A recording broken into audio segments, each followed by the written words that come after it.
Halo guys, selamat datang di Pabo Podcast Gazebo.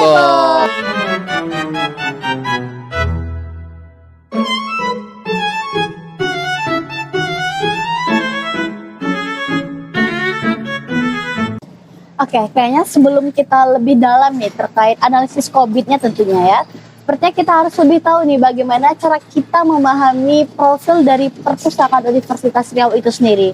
Dan bagaimana nih sejarah-sejarah dari Perpustakaan Universitas Riau ini. Mungkin boleh langsung kita tanyakan kepada narasumber kita ini, dan mungkin narasumber pertama itu Alif. Mungkin Alif bisa langsung dijawab. Oke, mungkin pertanyaan Suci tadi cara kita memahami profil organisasi dulu ya, Ci. Oke. Ini aku jawab dulu. Untuk memahami profil organisasi kita butuh beberapa data dari organisasinya nih. Yang pertama kita butuh data profil Perpustakaan Universitas Riau-nya. Selanjutnya kita butuh visi misi dan tujuan. Selanjutnya kita butuh Renstrat, rencana strategis dari Unri ini, Perpustakaan Unri ini. Yang terakhir kita butuh data struktur organisasinya. Buat apa-apa saja data itu kita gunakan. Profil perpustakaan itu kita gunakan untuk pemahaman organisasi. Nah, visi misi dan tujuan kita gunakan untuk penentuan area penelitian nantinya. Dan rencana strategis perpustakaan ini akan digunakan untuk 3 pemetaan. Yang pertama ada pemetaan enterprise goals, ada pemetaan IT related goals, dan terakhir pemetaan ke dalam COVID-5-nya langsung. Nah, data terakhir yaitu struktur organisasi akan digunakan untuk penentuan RACI chart sesuai dengan COVID-5 ini.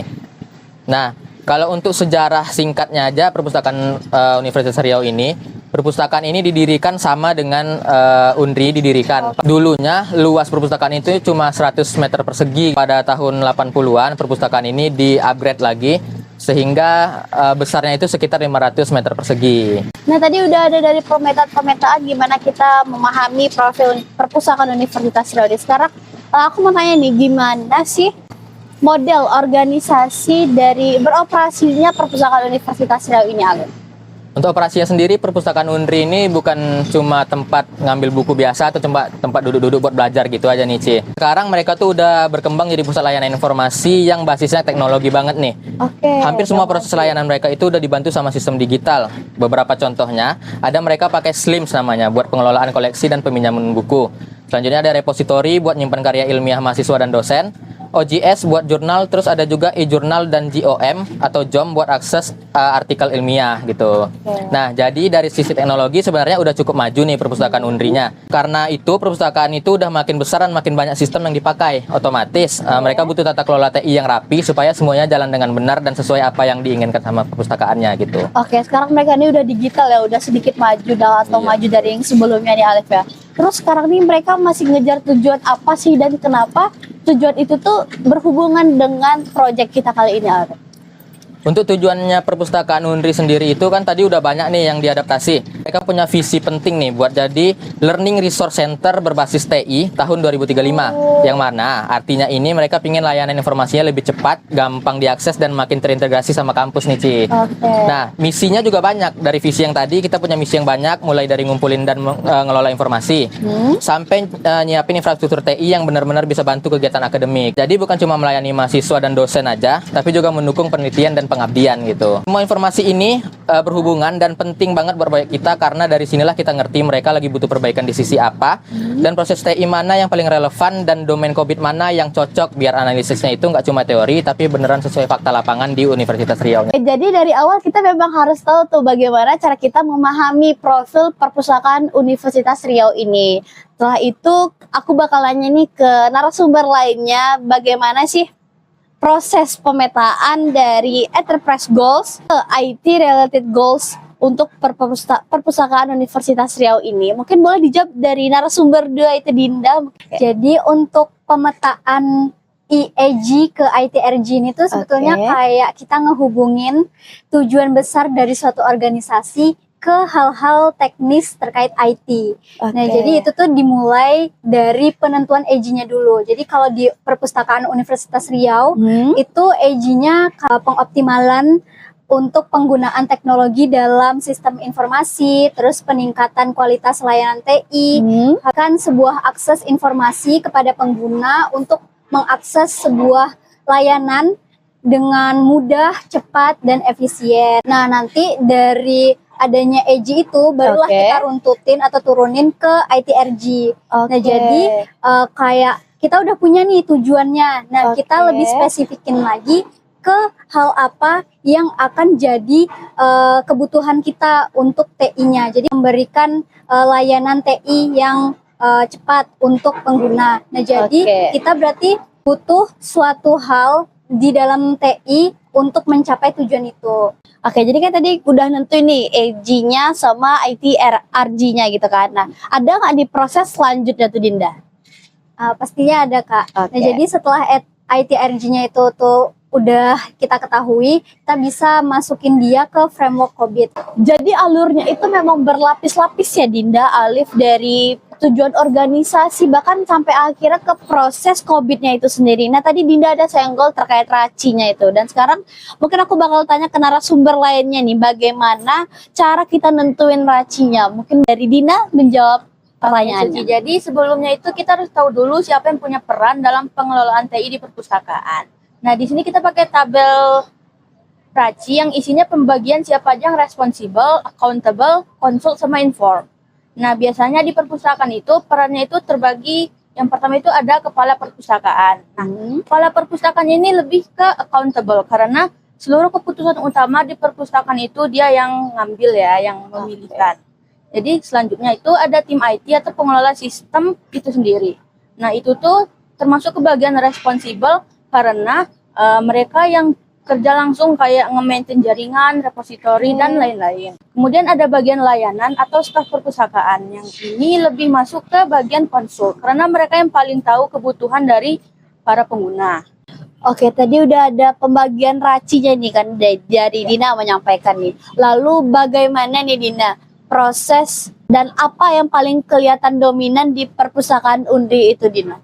Oh, jadi dari analisis RACI sebelumnya ya, kita nemuin kalau aktivitas terbesar mereka itu ada di menjaga layanan tetap berjalan stabil, memastikan sistem bisa dipakai setiap hari, dan juga menjaga fasilitas TI supaya aman dan layak pakai. Nah, makanya domain COVID yang paling cocok untuk buat dianalisis itu akhirnya jatuh ke di SS01, yaitu Deliver, Service dan Support, dan Manajemen Operation.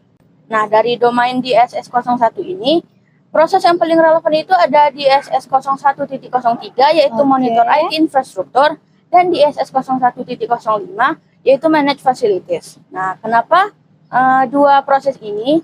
Karena masalah utama perpustakaan itu lebih banyak berhubungan ke pemantauan sistem, ketersediaan layanan, jaringan, sama kondisi fasilitas TI kayak server, ruang server, dan peralatan lainnya itu Suci. Oke, berarti ada dua ya Dina, dari monitor IT infrastruktur sama manage fasilitas. Oke.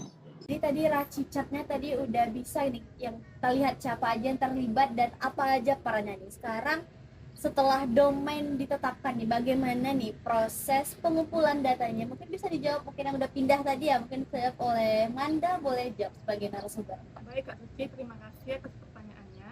Jadi proses pengumpulan datanya kita lakukan dengan membuat kuesioner yang memang kita rancang untuk mengukur indikator pada dua subdomain yang menjadi batasan penelitian kita, yaitu DSS 0103 Monitor IT Infrastruktur dan DSS 0105 Manage Facilities. Lalu kita berikan kuesioner ini kepada beberapa responden yang menjadi perwakilan dari pihak terkait di perpustakaan Universitas Riau. Lalu hasilnya itu ditandai dengan responden 1, responden 2, dan responden 3. Kemudian dari kuesioner ini kita hitung indeks untuk setiap subdomainnya. Kemudian di dalam laporan terdapat tabel nilai yang jelas untuk setiap subdomain, yaitu untuk DSS 0103 bernilai 1,7, 3,7, dan 3,8. Dan untuk DSS 0105 bernilai 4,2, 4,0, dan 4,3. Angka-angka ini kita gunakan untuk menghitung rata-rata tingkat kematangan pada setiap subdomain. Oke, karena udah dapat nih tingkat kematangan dari subdomainnya ini, sekarang pengukuran capability levelnya itu bagaimana sih dari mana? Kemudian setelah kita dapatkan data dari kuesioner yang kita bagikan tadi, lakukan pemetaan dari rata-rata tingkat kematangan.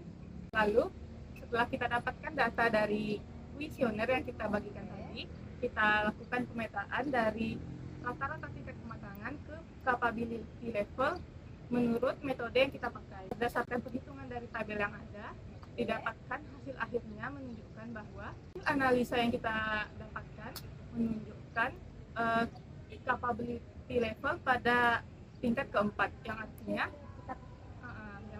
kita sudah berada pada level yang baik dan proses sudah beroperasi menurut batasan yang ditentukan untuk mencapai hasil yang maksimal. Jadi bukan dalam level dasar lagi, melainkan sudah berada pada level yang relatif tinggi sesuai metode yang kita gunakan. Oke, levelnya itu ada 1 sampai 5 Iya. ya. Oke, jadi kalau di 4 berarti kita udah cukup baik nih ya. Oke, kalau gitu kita udah dapat di apa hasilnya tadi, hasil evaluasinya dia, dan apa aja sih rekomendasi yang nantinya atau prioritasnya yang perlu dibenahi untuk perpustakaannya. Oke, jadi gini Kak Cici, ya, setelah kita mengumpulkan data, itu kita akan melakukan pengukuran terhadap probability level yang ada. Nah, memang ada beberapa yang masih lemah dan butuh ditingkatkan lagi. Seperti yang ada di DSS 01.05 itu perpustakaan perlu memulai merapikan pencatatan insiden, seperti menjadwalkan pemeliharaan fasilitas secara rutin, memastikan sistem daya seperti UPS dan genset yang selalu diuji secara berkala, dan juga memperbaharui keamanan ruang server dan dokumentasi dari seluruh aktivitas perpustakaan. Nah, sementara itu di DSS 01.03 itu yang perlu diperbaiki itu adalah kualitas dari pencatatan log, pembaruan daftar aset dari teknologi informasinya, konsistensi monitoring infrastruktur, dan evaluasi performa yang teratur. Penyesuaian laporan monitoring yang lebih rapi itu juga perlu untuk diperbaiki. Dari semua rekomendasi yang saya sebutkan tadi, ada beberapa prioritas, lebih tepat ada 3 prioritas yang perlu dan harus diperbaiki, yaitu adalah dokumentasi, standarisasi proses, dan meningkatkan keamanan serta kendala fasilitas, dan memperkuat proses monitoring agar masalah bisa terdeteksi lebih cepat sehingga dapat diperbaiki. Mungkin udah jelas banget nih dari narasumber kita udah menyampaikan beberapa materi, dan sebenarnya memang sudah berjalan dengan baik ya, mungkin tapi tetap perlu diperkuat di bagian IT operasionalnya di perpustakaan Universitas Riau supaya makin stabil.